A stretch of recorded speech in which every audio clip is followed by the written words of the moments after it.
प्रथम ऋषभ जिन धर्म करी, सनमति चरम जिनीश।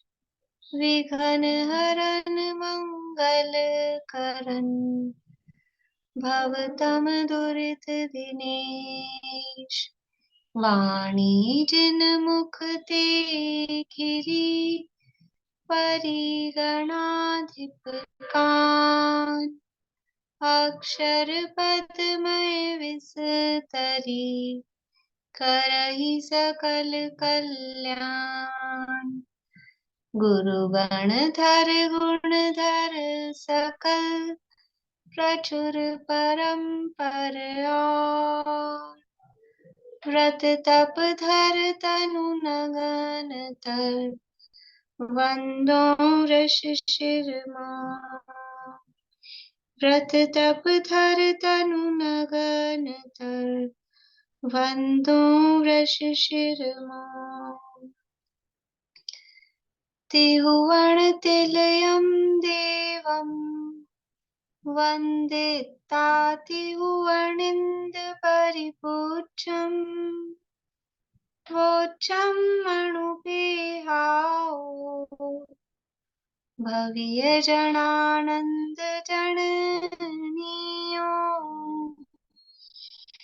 त्रिभुवन तिलक शत इंद्र वंदित, देव श्री अरहंत को।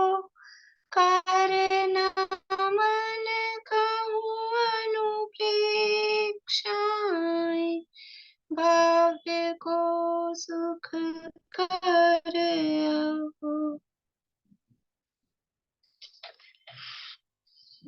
गाथा पाठ करेंगे। कार्तिकेय अनुप्रेक्षा नामक एक ग्रंथ है, स्वामी कार्तिकेय द्वारा रचित।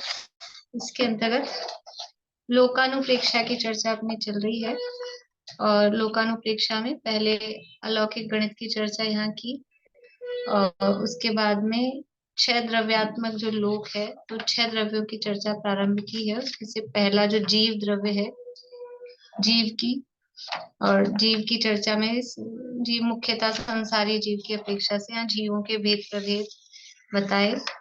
तो अनेक प्रकार से जीव समासों की चर्चा यहाँ पर की गई है। तो उसमें सबसे पहले 85 भेद तिर्यंचों के 85 भेद कौन कौन से होंगे?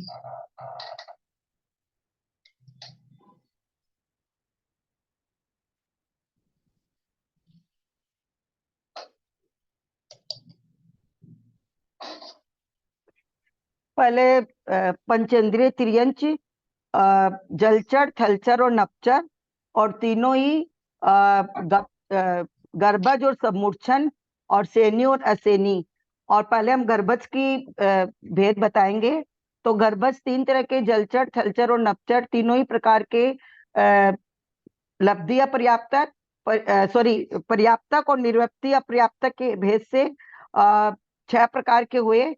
और फिर जो भोग भूमि के गर्भज है, वो थलचर और नभचर की अपेक्षा से 4 प्रकार के होते हैं, निवृत्ति अपर्याप्तक और पर्याप्तक। इस तरह मतलब 8 प्रकार के ये हुए। और अब हम एकेंद्रियों की बात करेंगे। तो एकेंद्रिय में जो पंचेंद्रिय एकेंद्रिय में जो स्थावर है, जल पृथ्वी कायिक, जल कायिक, अग्नि कायिक, वायु कायिक और नित्य निगोत, इतर निगोत, तीनों ही सूक्ष्म और बादर की अपेक्षा से 12 प्रकार के होते हैं। फिर जो प्रत्येक वनस्पति है वो सप्रतिष्ठित और अप्रतिष्ठित, इस प्रकार 2 प्रकार के हुए। तो 14 प्रकार के एकेंद्रिय स्थावर जीव। फिर हम विकलेंद्रिय की करेंगे। तो 2 इंद्रिय, 3 इंद्रिय, 4 इंद्रिय, और तीनों ही ये निवृत्ति अपर्याप्तक, और तीनों ही ये होंगे, क्या बोलते हैं, 2 इंद्रिय, 3 इंद्रिय, 4 इंद्रिय, 3 प्रकार के तिर्यंच हुए। फिर जो पंचेंद्रिय तिर्यंच है, समूर्छन, वो भी 3 प्रकार के, मतलब 6 प्रकार के हुए, सेनी और असेनी की अपेक्षा से। और ये जो सभी 23 प्रकार के ये जो तिर्यंच है, समूर्छन, ये लब्धि अपर्याप्तक, निवृत्ति अपर्याप्तक और पर्याप्तक की भेद से 69 प्रकार के हुए। और उसमें फिर 8 प्रकार के गर्भज। तो 8 प्रकार के गर्भज निवृत्ति या पर्याप्तक और पर्याप्तक के भेद से 16 प्रकार के हुए, तो 85 प्रकार के तिर्यंच हुए। हाँ, 69 पहले हुए थे, और 16। 16 ये, इस तरह से एक 85 प्रकार के तिर्यंच। समझ में आया सबको? ख्याल में आया कि नहीं सबको? ये 85 प्रकार के तिर्यंच यहाँ बताए गए हैं, और उसके अलावा भी हमने 98 और आगे किए हैं, अभी इतना ही। कल पूछूंगी फिर मैं और आगे बाकी के, आप लोग देख के आइएगा। अभी यहाँ अपनी चर्चा चल रही है। अब जीव समाज की चर्चा पूरी हुई, हमने 1 से लेके 19 तक के जीव समास, फिर 38, 57, 98, 406, इस तरह से जीव समासों के भेद देखे थे। अब यहाँ पर्याप्ति का वर्णन कर रहे हैं। जीवों का ही वर्णन है, संसारी जीवों का। तो पहले जीवों के प्रकार बताए, और उसमें पर्याप्ति, क्योंकि जीव समाज जो हमने देखे थे तो वहाँ पर्याप्त है, पर्याप्त ये शब्द आ रहे हैं बार बार में, तो इसलिए पर्याप्ति का स्वरूप यहाँ पर बताया जा रहा है। कुछ अपन ने पढ़ा भी था उस दिन, शायद लिखने लिखने में अपना टाइम हुआ था। कुछ पढ़ते हैं थोड़ा सा वापस से यहीं से, गाथाओं से, फिर आगे बढ़ेंगे। गाथा नंबर 134। गाथा और अर्थ ही पढ़ेंगे, पढ़ चुके हैं अपन ये गाथाएं। 134, 135, पेज नंबर 66 है।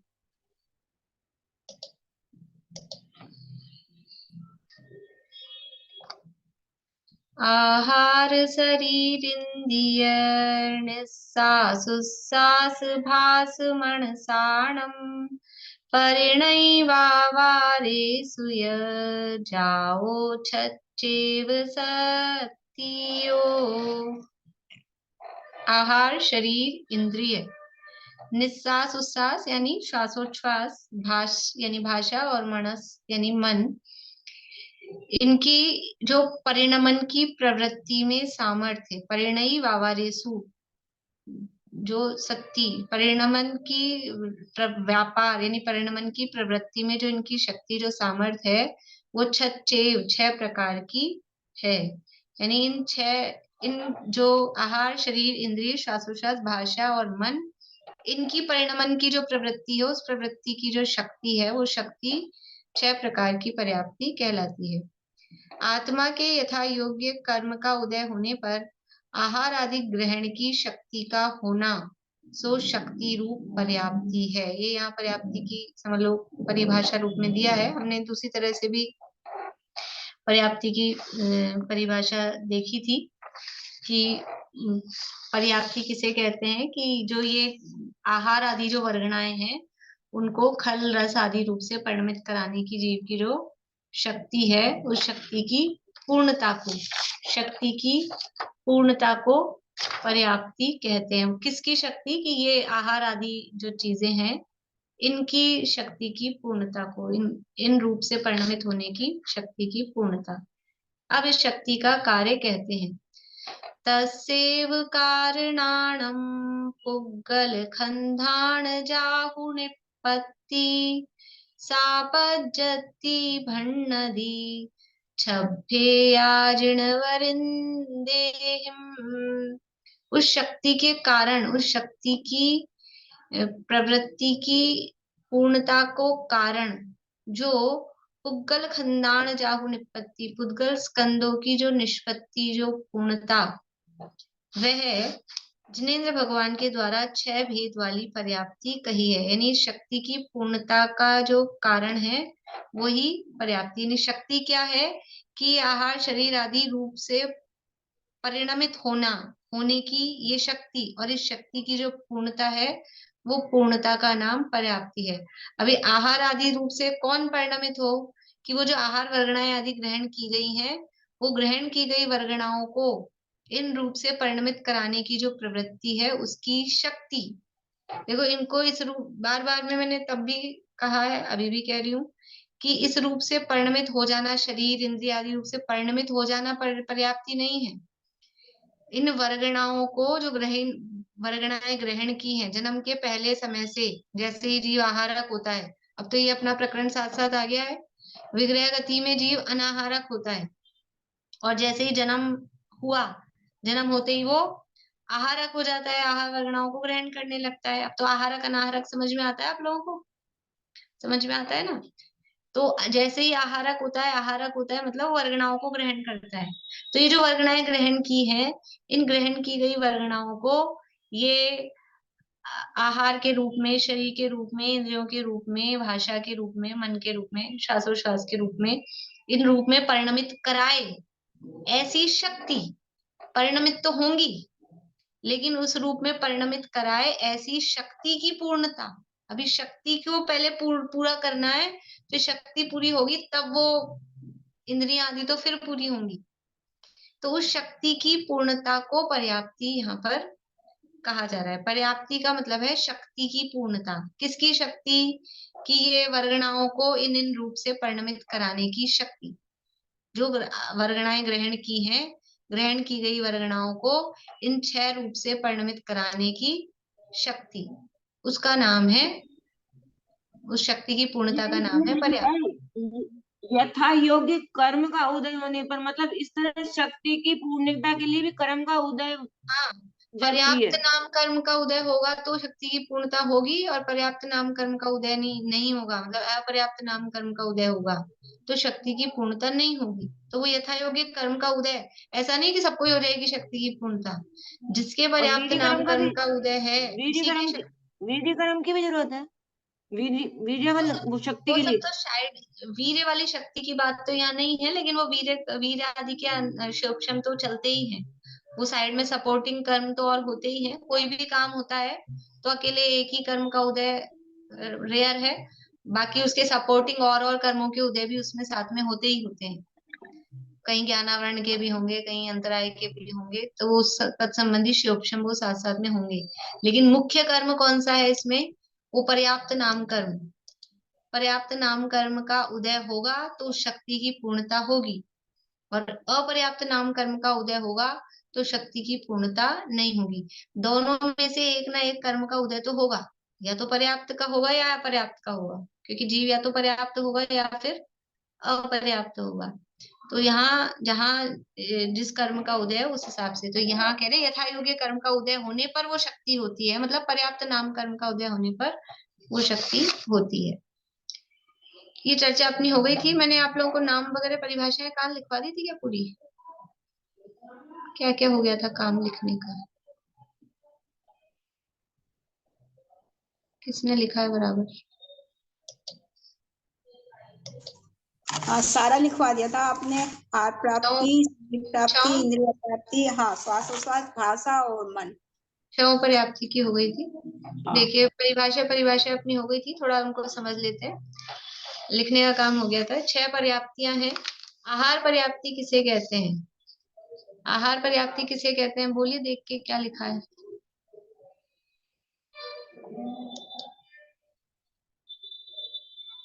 औदारिक, वैक्रियक और आहारक शरीर नाम कर्म के उदय के प्रथम समय से लेकर उन 3 शरीर और 6 पर्याप्ति के परिणमने योग्य पुद्गल स्कंदों को खल और रस भाग रूप से परिणमाने की पर्याप्ति नाम कर्म के उदय की सहायता से उत्पन्न आत्मा की शक्ति की निष्पत्ति को आहार पर्याप्ति कहते हैं। देखिए, औदारिक, वैक्रियक और आहारक शरीर नाम कर्म के उदय के प्रथम समय से लेकर, मतलब ये शरीर नाम कर्म का उदय कहाँ से चालू होता है? औदारिक, वैक्रियक, आहारक। देखो, विग्रह गति में क्या कोई शरीर है? विग्रह गति में क्या कोई शरीर है? मना कर रहे हैं कि है। तेजस, कार्मन और तेजस, 2 शरीर वहां पर भी हैं। तो तेजस, कार्मण, नाम कर्म, देखो ये जितने शरीर है ना, 5 शरीर नाम कर्म है। कर्मों का चैप्टर अपन ने 8वां अध्याय पढ़ा था, तत्वार सूत्र का, काफी लोगों ने पढ़ा हुआ है। नाम कर्म के 93 भेद हैं, उसमें एक 5 नाम कर्म है, 5 शरीर नाम कर्म। औदारिक शरीर नाम कर्म, वैक्रिक शरीर, आहारक शरीर, तेजस शरीर और कार्मण शरीर। तो जो तेजस, कार्मण शरीर नाम कर्म है, ये ध्रुव रूप से इनका उदय चलता रहता है संसार दशा में। कभी भी इनके उदय का अभाव नहीं होता। विग्रह गति में भी तेजस शरीर का और कार्बन शरीर का उदय चलता है, तो वो तो है ही।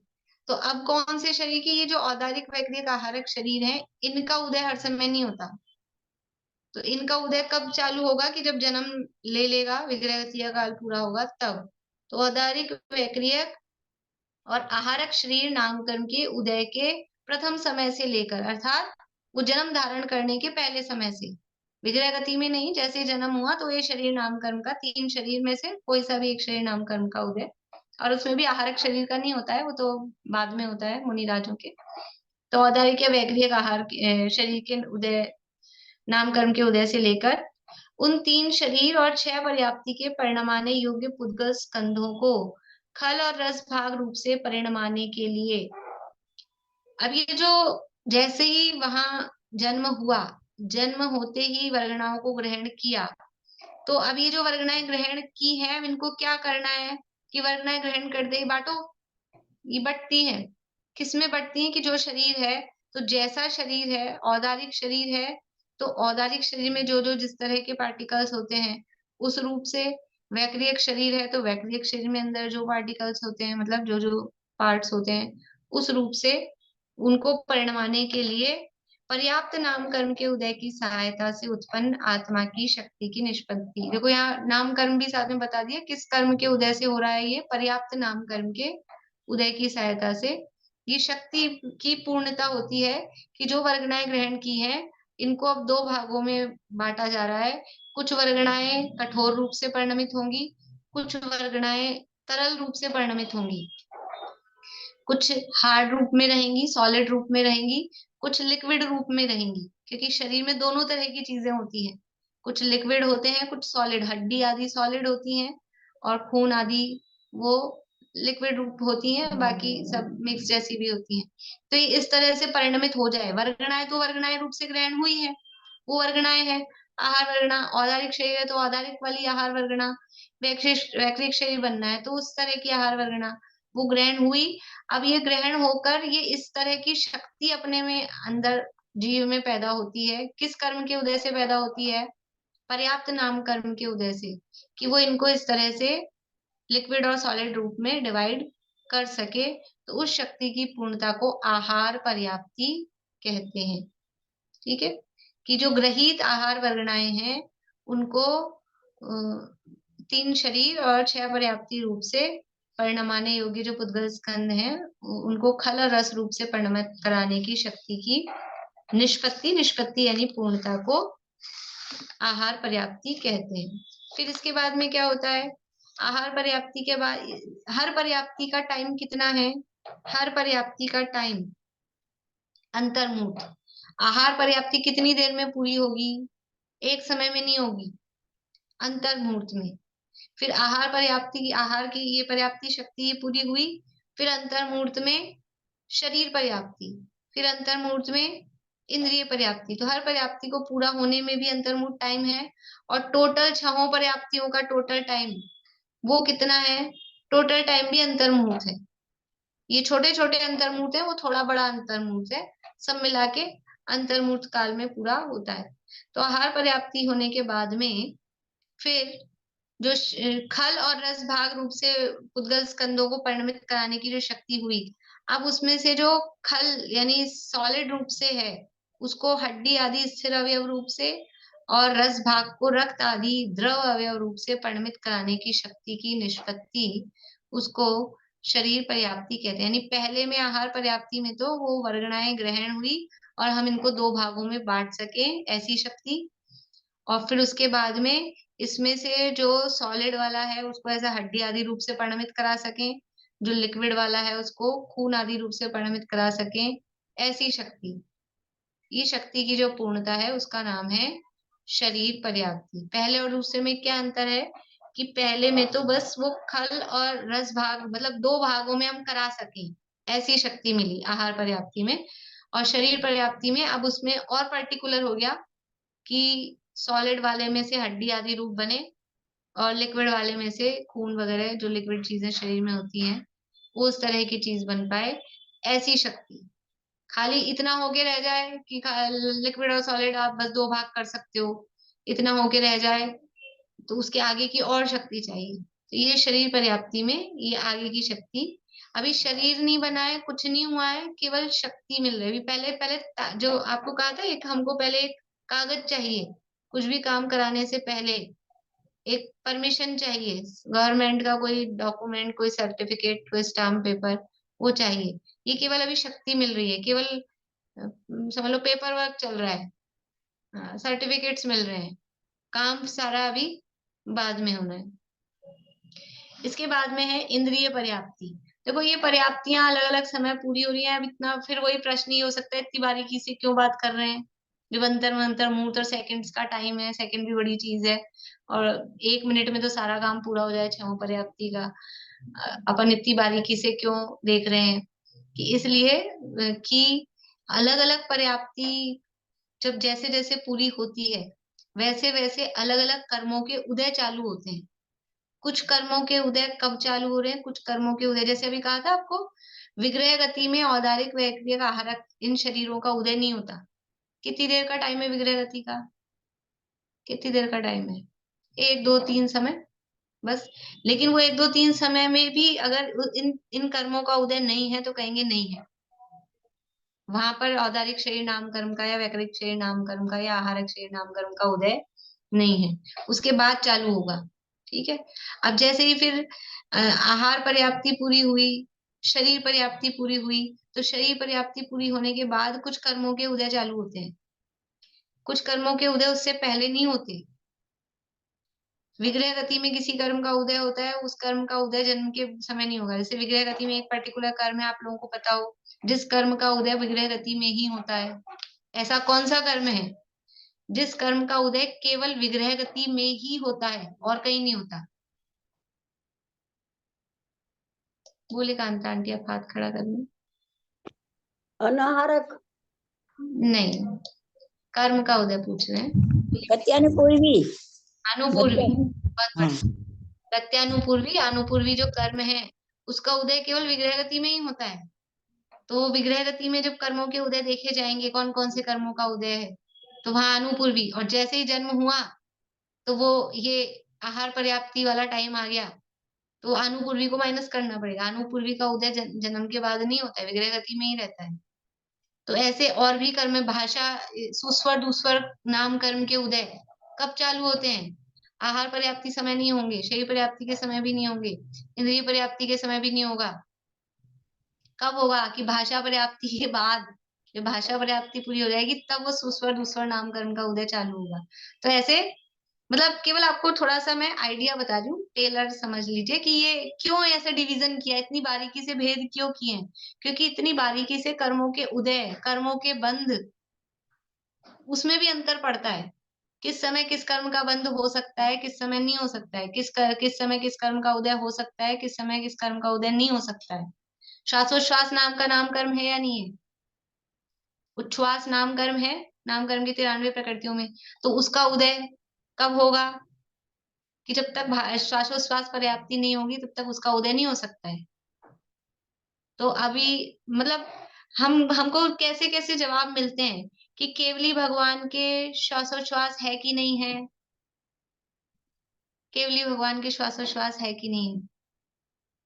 तो वहां अलग अलग तरह से देखना पड़ता है। रेगुलर नॉर्मल जो अनंत दशा है वहां पर है, और जब वो समुद्घात की दशा होती है तो समुद्घात में भी अलग अलग स्टेप होते हैं। तो अलग अलग स्टेप में उनका कौन सा टाइम चल रहा है। तो किसी स्टेप में श्वासोच्छ्वास है, किसी स्टेप में श्वासोच्छ्वास नहीं है, क्योंकि वहां पे भी वो अपर्याप्त कहे जाते हैं प्रतर और लोक पूरण के समय। जिन लोगों को थोड़ी सी नॉलेज है उनके हिसाब से बता रही हूँ, और जिनको नहीं है वो सुन लेंगे। ऐसी भी कोई बात है, कभी आगे चल के फिर पढ़ेंगे। पीछे कभी पढ़ के आए हैं हम, द्रव्य संग्रह चला था तब पढ़ी थी चर्चाएं। तो मतलब ऐसा नहीं है जिनवाणी में कोई भी बात कही है तो ऐसे नहीं बिना बात ही हमको उलझाने के लिए कहीं को लिखी है इतनी बारीकी में, कि इतनी बारीकी में चर्चाएं की गई हैं, इतनी बारीकी में केवल ज्ञान में जाना गया है, भगवान की वाणी में आया है, आचार्यों ने उसको जानकर लिखा है शास्त्रों में। और इतना कोई बारीक नहीं है, हम भी पढ़ पा रहे हैं, समझ पा रहे हैं, पढ़ सकते हैं, और पढ़ना चाहिए आप लोगों को। हम तो कितना चलाएंगे, कैसे चलाएंगे आगे जीवन में, गोमट सार धवला आदि ग्रंथों का स्वाध्याय करना ही चाहिए, बहुत गहराइयां पता चलती हैं। तो ये तो हम अपना, हमारा बेस तैयार हो गया। अभी आप लोग जो लोग पढ़ रहे हैं 1 2 3 4 साल से, उनका सबका बेस इतना हो गया है कि कोई भी ग्रंथ उठा के पढ़ सकते हैं, समझ सकते हैं। कोई कोई कहीं समस्या हो तो ठीक है, बाकी पढ़ सकते हैं, समझ सकते हैं। करना चाहिए, सेल्फ अपना स्वाध्याय भी करना चाहिए। ये पढ़ाने वाला कितना पढ़ाएगा, कब तक पढ़ाएगा, कितने दिनों का साथ रहता है। ठीक है, देखिए तो ये तो मैंने आपको इसकी थोड़ी प्रयोजन और क्या मतलब इस प्रकरण का क्या प्रयोजन है, कहाँ किस तरह से दिया गया वो बताया। ये हुई शरीर पर्याप्ति। इसके बाद में इंद्रिय पर्याप्ति। तो जाति नाम कर्म के उदय के अनुसार जो विवक्षित पुद्गल स्कंध हैं उनको स्पर्शन आदि द्रव्येंद्रिय रूप से परिणमाने की शक्ति की निष्पत्ति। अब इंद्रियां किसकी कितनी इंद्रियां होगी, इंद्रियों की शक्ति तो हर जीव की सबकी एक सी थोड़ी ना होगी। जो जीव एक इंद्रिय है, जो जीव दो इंद्रिय, कैसे पता लगता है कि एक इंद्रिय, दो इंद्रिय, तीन इंद्रिय, कैसे पता लगता है? कर्मों को कैसे पता लगता है? या विग्रह गति में, या अभी तो उसकी इंद्रियां बनी ही नहीं है, कैसे पता लगेगा? कि उसके जिस जाति नाम कर्म का उदय है, जाति नाम कर्म से ही डिसाइड होता है ये जीव कितने इंद्रिय जीव है। तो विग्रह गति में भी कैसे हम कहेंगे कि विग्रह गति वाला जीव एक इंद्रिय, दो इंद्रिय, पंचेंद्रिय, विग्रह गति में कह सकते हैं कि नहीं कह सकते उस जीव को? एक इंद्रिय, दो इंद्रिय, तीन इंद्रिय कहा जा सकता है कि नहीं विग्रह गति में? अरे कहा जा सकता है। अपन ने वो 4 प्रकार की नहीं पढ़े थे, पृथ्वी, पृथ्वी जीव, पृथ्वी काय, पृथ्वी कायिक। तो वहां पृथ्वी जीव किसको कह रहे हैं? पृथ्वी जीव किसको कहते हैं?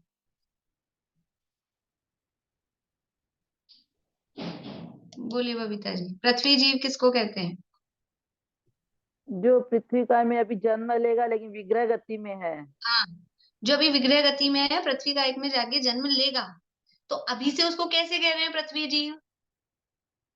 इसका मतलब उसके कोई कर्म का उदय है ना वहां पे। यानी एक इंद्रिय पृथ्वी कायिक है, बनने वाला है, तो एक इंद्रिय का उदय चालू हो गया। ऐसे ही ये तो 5 स्थावरों की बात है। अब इसको विग्रह गति में 2 इंद्रिय, 3 इंद्रिय, 4 इंद्रिय कह सकते हैं कि नहीं कह सकते हैं? कह सकते हैं। उसके वो जाति नाम कर्म का उदय उस हिसाब से, तो जो जितनी जाति नाम कर्म का उदय है उस हिसाब से उसकी इंद्रियां डिसाइड होती हैं। तो जाति नाम कर्म के उदय के अनुसार विवक्षित पुद्गल स्कंदों को, यानी वो जो पुद्गल ग्रहण किए थे और जिनको खल और रस रूप से परिणमित कराने के लिए उसकी शक्ति प्राप्त की थी, तो अब उनमें से कुछ पुद्गलों को, जितनी इंद्रिय वाला वो जीव है, तो स्पर्शन, रसना, घ्राण, अलग अलग इंद्रिय रूप से परिणमान। कौन सी इंद्रिया? द्रव्येंद्रिय रूप से। पुद्गलों को तो कौन सी इंद्रिय रूप से परिणमित कराएगा? द्रव्येंद्रिय बनेगी पुद्गलों से। तो भाव इंद्रिय कैसे बनेगी? भाव इंद्रिय कौन से कर्म के उदय से होती है? भाव इंद्रिय कौन से कर्म के उदय से होती है? ज्ञान का जितना क्षयोपशम होता है उस हिसाब से भाव इंद्रियों। ज्ञानावरण कर्म के क्षयोपशम। अब ये अपनी भाषा थोड़ी वैसी वाली, ज्ञान का नहीं होता क्षयोपशम, होता है ज्ञानावरण का। ठीक है ना? ज्ञानावरण के क्षयोपशम के अनुसार वो भाव इंद्रिय होती है। भाव इंद्रिय का मतलब ही है ज्ञानावरण कर्म का क्षयोपशम। और ये पुद्गलों के हिसाब से द्रव्य इंद्रियों की रचना होती है। जो पुद्गल स्कंध है उनसे ये द्रव्य इंद्रियां पौद्गलिक हैं, तो पुद्गलों से रचना होती है। और भाव इंद्रिय वो तो ज्ञानावरण का क्षयोपशम के हिसाब से। तो जाति नाम कर्म के उदय के अनुसार विवक्षित पुद्गल स्कंधों को, विवक्षित मतलब जो पुद्गल स्कंधों की चर्चा अभी पीछे चल रही थी आहार पर्याप्ति में, इंद्रिय शरीर पर्याप्ति में, उन्हीं पुद्गल स्कंधों को स्पर्शन आदि द्रव्येंद्रिय रूप से परिणमाने की शक्ति, कि ये इस रूप से द्रव्येंद्रिय रूप से परिणमित हो सके। स्पर्शन इंद्रिय, रसना इंद्रिय, घ्राण इंद्रिय। देखो उसमें भी अपन ने देखा था निवृत्ति होती है, उपकरण होता है। तो वो कौन से पुद्गल, वो उस पर्टिकुलर उसकी रचना, स्पर्शन, रसना, रसना इंद्रिय के रूप से कौन से पुद्गल परिणमित होंगे, घ्राण इंद्रिय के रूप से कौन से पुद्गल परिणमित होंगे, और ये ऐसे परिणमित हो सके वो शक्ति, अभी तो होंगे पर वो परिणमित हो जाए इस रूप से, चक्षु इंद्रिय रूप से, कर्ण इंद्रिय रूप से, उसकी शक्ति की पूर्णता, उसका नाम है इंद्रिय पर्याप्ति। फिर है श्वासोच्छ्वास पर्याप्ति। श्वासोच्छ्वास की इसमें कौन सा कर्म का उदय है? ये उच्छ्वास नाम कर्म का उदय। उस उच्छ्वास नाम कर्म के उदय से युक्त जीव की आहार वर्णा के रूप में आए हुए पुद्गल स्कंधों को उच्छ्वास निश्वास रूप से परिणमाने की शक्ति की निष्पत्ति को श्वासोच्छ्वास पर्याप्ति कहते हैं। अच्छा, ये उच्छ्वास नाम कर्म का उदय किन जीवों के होगा? किन जीवों के होगा मतलब सरल करती हूँ आपके लिए, पर्याप्तों के होगा कि अपर्याप्त के होगा? उच्छ्वास नाम कर्म का उदय पर्याप्त के होगा, अपर्याप्त के होगा, या दोनों के होगा?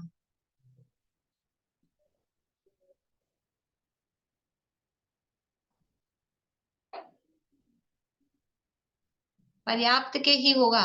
अपर्याप्त जीवों के उच्छ्वास, श्वास के 18वें भाग तो आयु है। श्वास कहाँ से पूरी होगी? आयु ही पूरी हो जाएगी उससे पहले। एक श्वास में तो 18 बार जन्म मरण मरण कर लेंगे। तो ये श्वास, इसलिए यहाँ श्वासोच्छ्वास नामकरण के उदय से युक्त जो जीव है, जिसके पर्याप्त नामकरण का उदय है, उसके उच्छ्वास नामकरण का उदय होगा। और फिर अब ये जो वर्गणाएं ग्रहण की हैं, उन्हीं वर्गणाओं को वो श्वासोच्छ्वास के रूप में परिणमित करा सके। जो जो वर्गणाएं, अब ये पूरी जिंदगी भर चलेगी ये शक्ति, क्योंकि जो जो वर्गणाएं, आहार वर्गणा ग्रहण, देखो ये सारी शक्तियां जिंदगी भर चलती हैं। ये परिणमित कराने की शक्ति है ना, पूरी जिंदगी भर वर्गणाएं ग्रहण होती है। आहार वर्गणा, नौकर्म वर्गणा पूरी जिंदगी भर ग्रहण हो रही है। और पूरी जिंदगी भर में ही कोई खल रूप, कोई रस रूप, कोई इंद्रिय रूप, कोई श्वासोच्छ्वास रूप, वो परिणमित होते ही है पुद्गल। तो वो शक्ति उस समय एक बार आपने कागज ले लिया, परमिशन मिल गई, अब वो पूरी जिंदगी वो आपकी परमिशन काम आती है। तो उस शक्ति की पूर्णता कि जो उच्छ्वास नामकरण के उदय से युक्त जो जीव है, उसके आहार वर्गणा के रूप में आए हुए पुद्गल स्कंदों को उच्छ्वास निश्वास रूप से परिणमित कराने की निष्पत्ति। उच्छ्वास निश्वास, सांस लेना और छोड़ना, तो ये उच्छ्वास और निश्वास, उसको श्वासोच्छ्वास पर्याप्ति कहते हैं। फिर है भाषा पर्याप्ति। देखिए ये जो 4 पर्याप्तियां हैं, आहार, शरीर, इंद्रिय और श्वासोच्छ्वास, ये 4 पर्याप्तियां सभी पर्याप्त जीवों के होती ही होती हैं। किसके? सभी पर्याप्त। सभी का मतलब क्या है कि एक इंद्रिय के भी, यानी एक इंद्रिय के ये 4 पर्याप्तियां होंगी ही होंगी। पर्याप्त है तो पर्याप्त एक इंद्रिय के आहार पर्याप्ति, शरीर पर्याप्ति, इंद्रिय पर्याप्ति और श्वासोच्छ्वास। जो जो पर्याप्त जीव होंगे उनके श्वासोच्छ्वास भी होगा ही होगा। तो ये 4 पर्याप्तियां। अब जो आगे भाषा पर्याप्ति है, वो कितने इंद्रिय वाले जीव के हो पाएगी? 2 इंद्रिय से प्रारंभ होगी। जब रसना इंद्रिय आएगी तभी भाषा पर्याप्ति उसको हो पाएगी। इसलिए एक इंद्रिय के 4 ही पर्याप्ति होती है। पर्याप्त एक इंद्रिय है तो उसके 4 ही पर्याप्ति होती है, आहार, शरीर, इंद्रिय और श्वासोच्छ्वास। और अपर्याप्त जीव के, अपर्याप्त जीव के कितनी पर्याप्तियां होती है कि एक आहार पर्याप्ति होती है, शरीर पर्याप्ति भी पूरी नहीं होती, उससे पहले ही मरण हो जाता है। ठीक। अब भाषा पर्याप्ति, स्वर नाम कर्म के उदय से भाषा वर्गणा के रूप में आए हुए पुद्गल स्कंदों को सत्य असत्य उभय अनुभय भाषा के रूप में परिणमाने की शक्ति की पूर्णता को भाषा पर्याप्ति कहते हैं। इसको शॉर्ट भी कर सकते हैं कि स्वर नामकरण के उदय से भाषा वर्गणा के रूप में आए हुए पुद्गल स्कंदों को भाषा के रूप में परिणमाने की शक्ति की पूर्णता। सत्य असत्य उभय अनुभय को ब्रैकेट में कर सकते हैं, मतलब शॉर्ट करने के लिए। भाषा के रूप में परिणमाने की शक्ति की पूर्णता। बोलिए आशा। तो ये जो अभी शक्तियां पूर्ण हो रही है, इस दशा को निर्वृत्त पर्याप्तक बोलेंगे क्या? हाँ, निर्वृत्तीय पर्याप्तक भी, निर्वृत्तीय पर्याप्तक भी वो शरीर पर्याप्ति पूरी होने तक ही कहलाता है। उसके बाद फिर पर्याप्त ही नाम आ जाता है उसका। निवृत्ति, अभी इसमें आगे गाथाएं आ रही, निवृत्तीय पर्याप्त के काल कब है, ये गाथाएं अभी आगे आ ही गई हैं कि कब तक वो निवृत्ति अपर्याप्त कहलाता है, कि जब तक शरीर पर्याप्ति पूरी नहीं हो रही है तब तक निवृत्ति अपर्याप्त है। शरीर पर्याप्ति पूरी होते ही वो पर्याप्त के काउंटिंग में आ जाते हैं। निवृत्ति अपर्याप्त दशा शरीर पर्याप्ति तक की ही कहलाती है।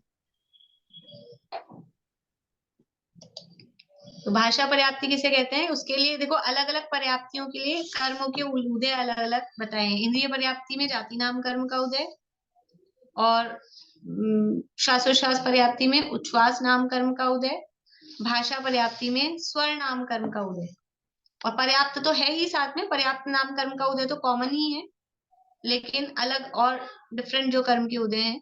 तो स्वर नाम कर्म के उदय से भाषा वर्गणा के रूप में आए हुए पुद्गल स्कंधों को, अब देखो एक साथ नौकर्म वर्गणाएं ग्रहण की, उसमें वो भाषा वर्गणा वाले पुद्गल वो कौन से हैं? वो भाषा वर्गणा, वो अलग है पुद्गल। शरीर रूप परिणमित होने वाले, शरीर इंद्रिय श्वासोच्छ्वास रूप परिणमित होने वाले पुद्गल तो थे आहार वर्गणा रूप, और ये है अब भाषा वर्गणा। तो भाषा वर्गणा के रूप में आए हुए पुद्गल स्कंधों को भाषा के रूप में परिणमा, ये जो पुद्गल स्कंध हम ग्रहण कर रहे हैं इनको भाषा के रूप में परिणमित करा सके ऐसी शक्ति की पूर्णता, उसका नाम है भाषा पर्याप्ति। अब भाषा है 4 प्रकार की, सत्य, असत्य, उभय और अनुभय, इसलिए वो 4 भाषा के नाम दिया दिए। सत्य तो जो जो वस्तु जैसी है वैसा कहना, वैसी वो सत्य। असत्य मतलब कुछ का कुछ कहना, जैसे घट को घट कहना, ये सत्य भाषा। और घट को पट कह दिया तो ये असत्य भाषा हो गई, अलग अन्यथा वचन हो गया। उभय का मतलब क्या है? उभय का मतलब ये है कि जिससे मतलब काम तो चल जाए। जैसे कि गिलास को घट कह दिया, गिलास को घट कह दिया तो सत्य तो नहीं है। गिलास को घड़ा कहना सत्य है क्या? घड़े को गिलास कहना सत्य है क्या? सत्य तो नहीं है। लेकिन दोनों का प्रयोजन एक ही है कि इसमें भी पानी रखा जाता है, उसमें भी पानी रखा जाता है, तो कोई प्रयोजन की सिद्धि से हो जाए तो वो उसके अंतर्गत, उसको उभय के अंतर्गत ले लेते हैं कि सत्य भी है और असत्य भी है, ऐसा। और अनुभय क्या होता है? अनुभय का मतलब है कि जो ना सत्य है ना असत्य है, वो अनुभय। इसका क्या मतलब है कि ऐसी भाषा जो समझ लो अधूरी सी है, या सांकेतिक भाषा होती है, अनक्षरात्मक जो भाषा होती है, वो इंद्रिय से लेके असैन्य पंचेंद्र तक की जो भाषा होती है वो अनक्षरात्मक भाषा होती है, वो अनुभय भाषा होती है। जो इस तरह की भाषा होती है ना, मतलब अब मियाऊं, अब ये कौन से शब्द हैं, ये वो बोला, या रोने की जो आवाज है तो वो रो रहा है वहां वहां। अब ये अनुभय भाषा है। या इस तरह की भाषा जैसे कि अधूरी सी भाषा की जो बोला तो गया है, समझ में तो पूरा आ रहा है लेकिन उसका भाव क्लियर नहीं हो रहा है। जैसे कि मैंने ऐसे कहा, सुनीता आंटी आपको वो बुला रही थी, अब वो बुला रहे थे, अभी कैसी भाषा हुई? ये अनुभव भाषा है कि क्लियर नहीं हुआ ना कौन बुला रहे थे, कब बुला रहे थे, कहाँ बुला रहे थे, क्लियर नहीं हुई भाषा। तो इस तरह की जो भाषाएं होती है आधी अधूरी सी, जो हम कुछ बोलते हैं, वो अनुभव भाषा कहलाती है। तो वो अलग है प्रकरण, योग मार्गणा के अंतर्गत आता है, 4 प्रकार के वचनों, जो वचन योग के अंतर्गत और डिटेल में वहां पर है। तो यहाँ पर ये 4 प्रकार के भाषा है। तो इन भाषा रूप परिणमनाय की शक्ति को भाषा पर्याप्ति कहते हैं। तो उसको सरल रूप में कि स्वर नाम कर्म के उदय से भाषा वर्णा के रूप में आए हुए पुद्गल स्कंदों को भाषा रूप में परिणमाने की शक्ति की पूर्णता को भाषा पर्याप्ति कहते हैं। अब है मन पर्याप्ति। मन पर्याप्ति में भी वही वर्गणा अलग है उनकी, मनोवर्गणा। मनोवर्गणा के रूप में आए हुए पुद्गल स्कंदों को आंगोपांग नाम कर्म के उदय की सहायता से द्रव्य मनोरूप से परिणमाने के लिए तथा द्रव्य मन की सहायता से नोइंद्रियावरण और वीर्यांतराय कर्म के सूक्ष्म विशेष से भाव मन रूप से परिणमन करने की शक्ति की पूर्णता को मनः पर्याप्ति कहते हैं। देखो अब इसमें क्या है कि वर्गणा तो मनोवर्गणा है, और कर्म का उदय कौन सा कह रहे हैं? तो कर्म के उदय 2 तरह से इसमें बता रहे हैं। एक तो होता है द्रव्य मन और एक होता है भाव मन। ठीक है, तो द्रव्य मन है, वो द्रव्य मन कौन से कर्म के उदय से बनता है? वो अंगोपांग, ये जो हमारे आंख नाक कान बन रहे हैं, इंद्रियों की भी जो रचना होगी, द्रव्य इंद्रियों की रचना, उसमें भी अंगोपांग नाम कर्म का उदय। इसी तरह से द्रव्य मन है, द्रव्य मन भी वो अष्ट कमल, अष्टदल कमल के आकार वाला है, तो उसकी भी जो रचना है वो अंगोपांग नाम कर्म के उदय से होती है। तो अंगोपांग नाम कर्म होता है कि नहीं होता है? कितने अंगोपांग नाम कर्म, कितने होते हैं अंगोपांग नाम कर्म? बढ़िया, 3 बता रहे हैं, बोले भी नहीं था। हाँ जी, 3 प्रकार के होते हैं, औदारिक, वैकेरिक, आहारक, 3 ही बनेंगे। बढ़िया। औदारिक शरीरांगोपांग, वैक्रियक शरीरांगोपांग और आहारक शरीरांगोपांग, ये 3 प्रकार के अंगोपांग नाम कर्म होते हैं। शरीर तो 5 है लेकिन अंगोपांग नाम कर्म 3 ही होते हैं। कार्बन और तीर्थ शरीर में अंगोपांग नहीं होते। तो अंगोपांग नाम कर्म के उदय की सहायता से द्रव्य मन रूप से परिणमित, जो मनोवर्गणा ग्रहण की उसको द्रव्य मन रूप से परिणमित कराने की शक्ति, तथा अब वो जो द्रव्य मन बना है, उस बनेगा या बना है, उसकी सहायता से, उसकी सहायता से भाव मन रूप से परिणमित होता है। तो भाव मन रूप से परिणमित कैसे होता है? वो होता है नो इंद्रियावरण और वीर्यांतराय कर्म का क्षयोक्षम। नो इंद्रियावरण कौन सा कर्म है? नो इंद्रियावरण कौन सा कर्म है? मैंने शायद उस दिन भी बताया था, ये मुझे ऐसे ध्यान आ रहा है। मति ज्ञानावरण कर्म। मति ज्ञानावरण, बढ़िया। मति ज्ञानावरण, देखो आवरण जहां पर आ जाए वो ज्ञानावरण है। आवरण शब्द ही उसी में, ज्ञानावरण दर्शनावरण में। और फिर ज्ञान से संबंधित बात है, दर्शनावरण तो वैसे ही साइलेंट सा है।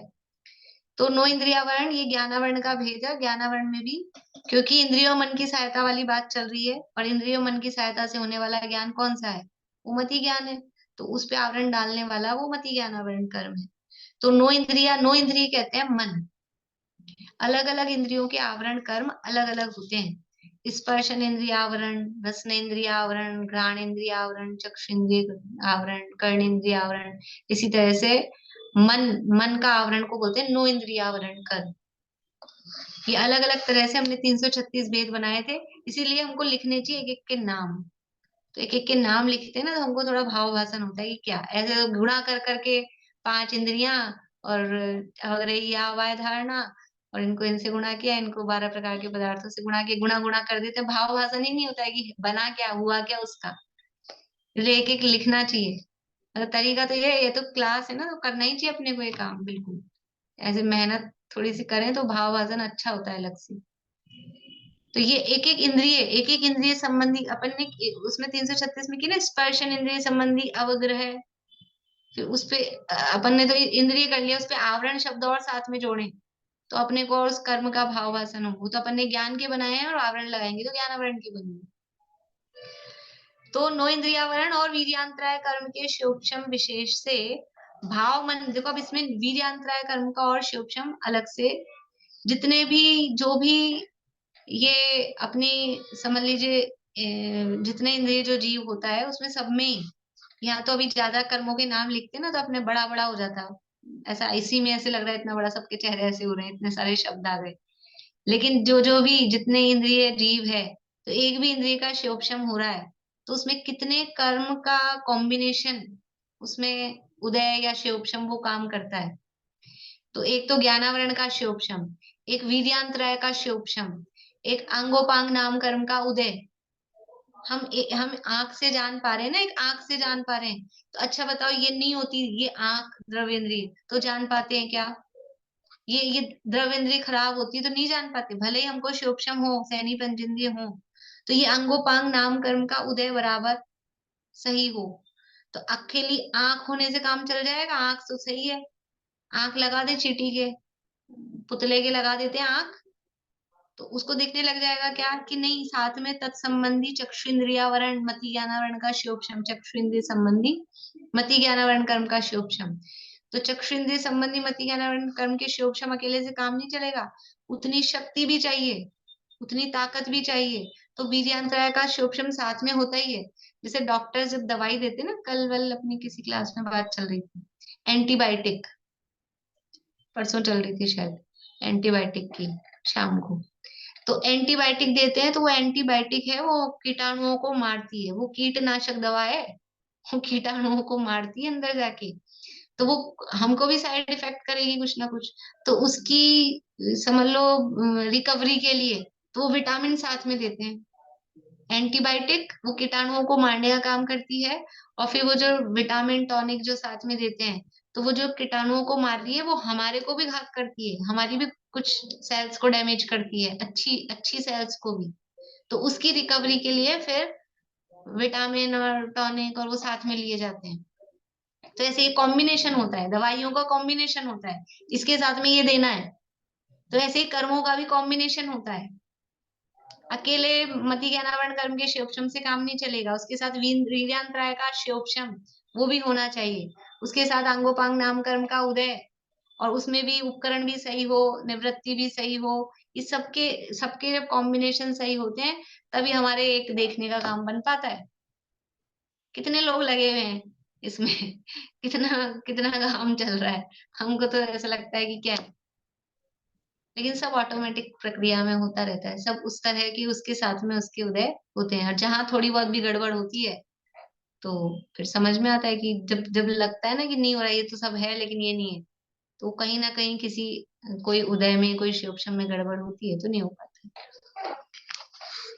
देखिए तो ऊपर से पढ़ती हूँ फिर से। मनोवर्गणा के रूप में आए हुए पुद्गल स्कंधों को आंगोपांग नामकरण के उदय की सहायता से द्रव्य मनोरूप से परिणमाने के लिए तथा उस द्रव्य मन की सहायता से नो इंद्रियावरण और वीर्यांतराय कर्म के शिवक्षम विशेष से भाव मन रूप से परिणमित करने की शक्ति की पूर्णता को मनः पर्याप्ति कहते हैं। अभी इसको थोड़ा शॉर्ट करके मैं बोलती हूँ, बीच के कुछ जो कर्म के उदय वाली बात है उसको हटा के बोलती हूँ मैं आपको, तो आपको जल्दी से समझ में आएगा। फिर वो कर्म के उदय अपन ने समझ ही लिए तो वो वापस से जोड़ लेंगे।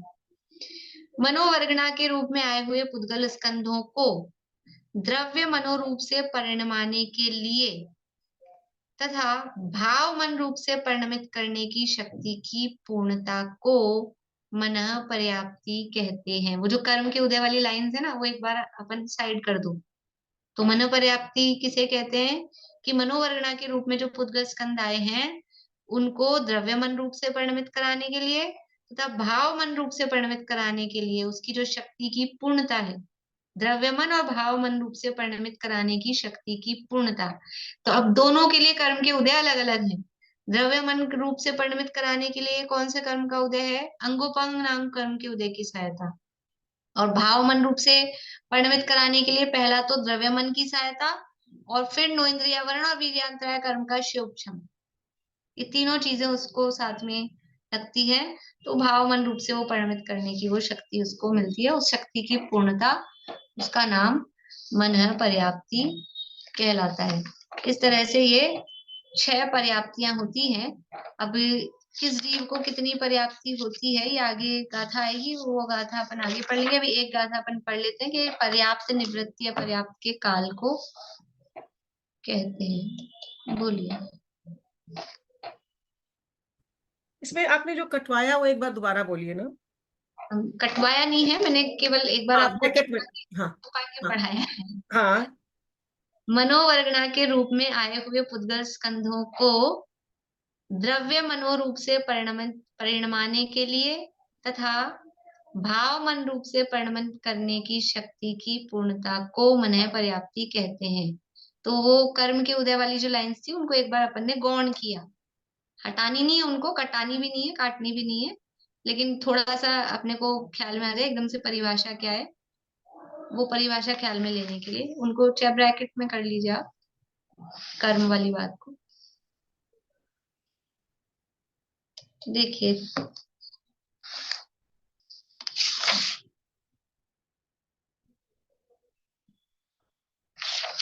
पढ़ते हैं गाथा। गाथा नंबर है 136, पेज नंबर है 67।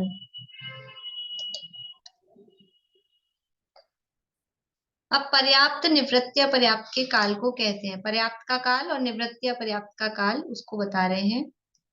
पज्जन्तिम गिन्हन्तो मणुपज्जन्तिम न जाव समणोदी तानिवत्ति अपुन्नो मण पुन्नो भन्नदे पुन्नो।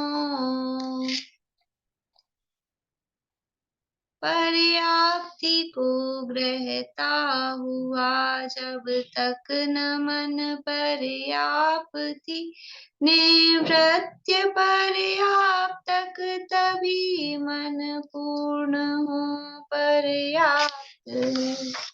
देखिए अन्वय।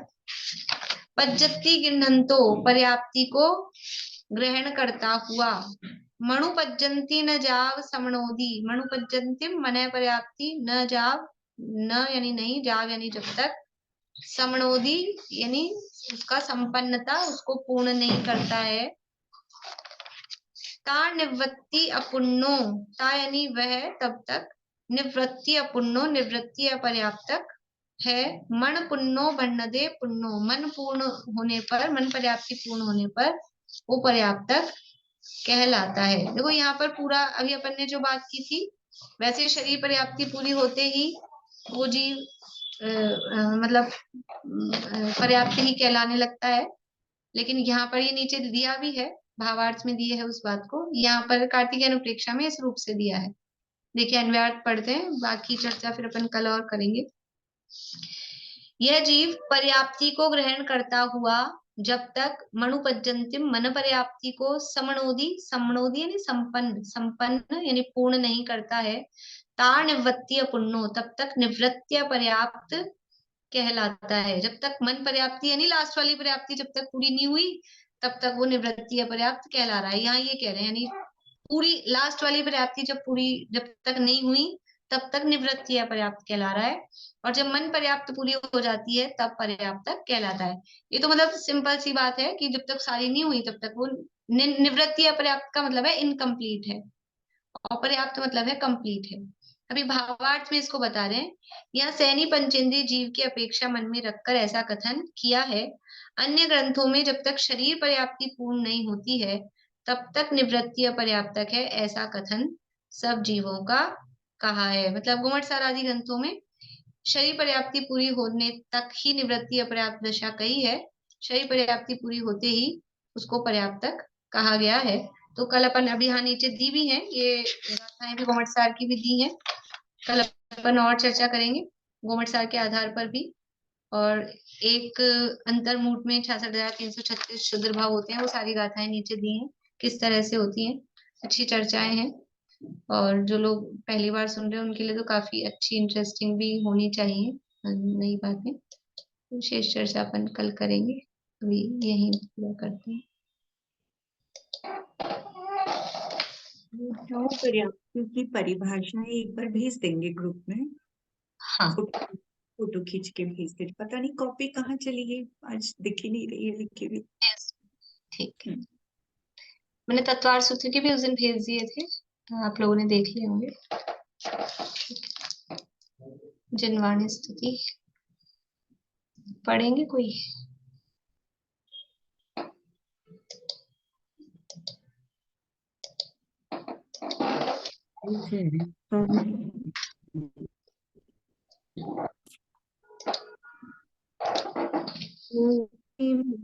व्यक्त है जैसा यहाँ व्यक्त है वैसा, अबद्ध स्पृष्ट अनन्य नियत जीवन हमारा है। सदा ही है न होता है न जिसमें कुछ भी होता है। अहो उत्पाद व्यय निरपेक्ष ध्रुव जीवन हमारा है। अहो चैतन्य आनंदमय सहज जीवन हमारा है। अनादि अनंत पर निरपेक्ष ध्रुव जीवन